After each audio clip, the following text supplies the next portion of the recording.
So to set up this exercise, what we're going to be looking for is this kneeling position where our hip is fully open, or think about it like you're trying to kneel and squeeze your butt.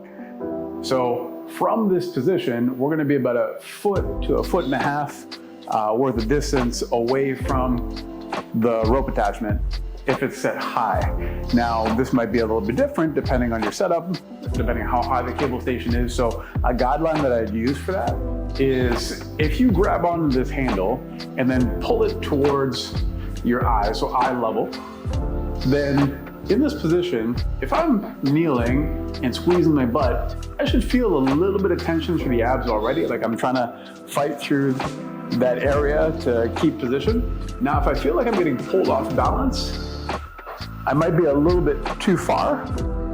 If I feel nothing, then I might be a little bit too close.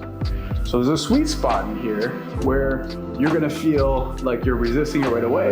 As long as my butt's squeezed, that's a good start position. So from there, what I'm gonna think about doing is I'm locking the arm into place. It's not going anywhere, it's just staying eye level.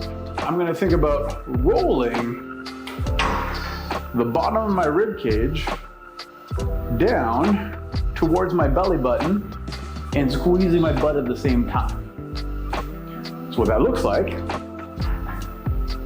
is arms are locked in, hands are at eye level. I'm gonna roll. I'm not gonna end up going very far, right? Because we're doing a crunch.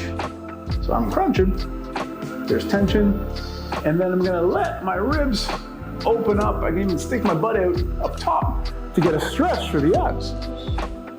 And I do it again. So I squeeze the butt, draw the rib cage down, pause, stick my butt out, a little stretch. So if we think about the abs like any other muscle, if we think about a bicep, when we do a bicep curl, we want to stretch the bicep and we want to contract it. When we're doing a crunch, we're doing the exact same thing, but with this area between the bottom of my rib cage and my hips. So I'm trying to shrink the space. That's a contract, kind of like the squeeze the bicep curl. And then I'm trying to expand that space. So kind of like opening up the arm. So when we're thinking about any sort of abdominal exercise, especially a crunch, that action is going to be pretty short, but we want to focus on creating as much tension as we can as we bring those 2 points together. And that's going to help you maximize the work and the feeling that you get out of this. So, important thing, make sure that you are taking your time and you pause at the contracted portion to make sure that you hang on to that feeling. All right, good luck.